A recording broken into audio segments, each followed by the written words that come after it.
नमस्कार दोस्तों, स्वागत है आपका अपने ऑनलाइन लर्निंग परिवार TWD। हम लोग कौन सीरीज कर रहे हैं? ये वर्तमान भारतीय समाज और प्रारंभिक शिक्षा की 9वीं क्लास है। यदि इससे पहले आपने 8 क्लास नहीं देखी तो जाके प्ले लिस्ट में उसे भी देख लीजिएगा। आज इससे आगे के प्रश्न एक एक करके देखते हैं। पहला प्रश्न है, महात्मा गांधी के दर्शन के अनुसार छात्रों की क्रियाशीलता के लिए पाठ्यक्रम में आवश्यक है हस्तकला विषय, भूगोल विषय, विज्ञान या इतिहास। तो कौन सा ऑप्शन करेक्ट हो जाएगा? ये हो जाएगा आपका हस्तकला। तो हम ऑप्शन ए के साथ चले जाएंगे। अगला प्रश्न है, शिक्षा में प्रयोजनवादी शिक्षा होती है विषय केंद्रित, अध्यापक केंद्रित, अनुभव केंद्रित या पाठ्यक्रम केंद्रित? कौन सी होती है? ये होती है आपका अनुभव केंद्रित। तो हम चले जाएंगे लास्ट ऑप्शन, थर्ड ऑप्शन के साथ, अनुभव केंद्रित। आइए अगला प्रश्न देखते हैं।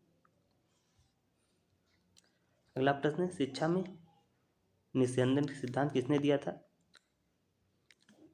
ये मैकाले ने दिया, हंटर, फ्रांसिस ने या वुड साहब ने? तो ये सिद्धांत किसका है? ये सिद्धांत है मैकाले का। तो हम चले जाएंगे ऑप्शन ए के साथ।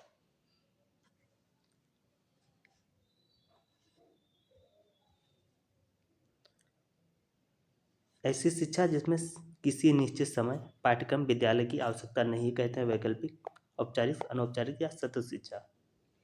तो ये किस प्रकार की शिक्षा होती है?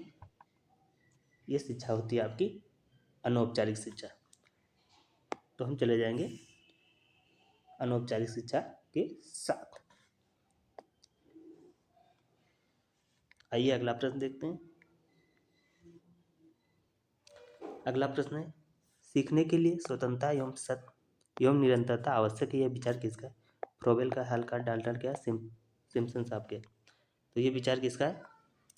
तो ये विचार है फ्रोबेल साहब का। तो हम चले जाएंगे ऑप्शन ए के साथ। आइए अगला प्रश्न देखते हैं। अगला प्रश्न है, बौद्ध शिक्षा का प्रमुख केंद्र क्या था? हस्तिनापुर, नालंदा, कोलकाता या अहमदाबाद? क्या था? ये था आपका नालंदा। तो हम चले जाएंगे ऑप्शन सेकेंड के साथ, नालंदा। आइए अगला प्रश्न देखते हैं।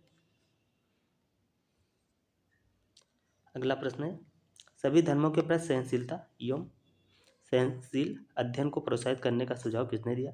वर्धा, कामत या कोठारी या राधा कृष्णन? किस आयोग या योजना ने दिया ये? तो ये दिया था कोठारी आयोग ने। तो हम चले जाएंगे ऑप्शन थर्ड के साथ, कोठारी साहब के साथ चले जाएंगे। आइए अगला प्रश्न देखते हैं। अगला प्रश्न है, जॉन डीवी द्वारा लिखित पुस्तक है the Republic, Das Kapital, C mark, democracy and education. तो कौन सी पुस्तक डीवी साहब की? यह पुस्तक है डेमोक्रेसी एंड एजुकेशन। हम चले जाएंगे ऑप्शन फोर्थ के साथ, democracy and education. Fourth option क्या हो जाएगा आपका? करेक्ट हो जाएगा। आइए अगला प्रश्न देखते हैं।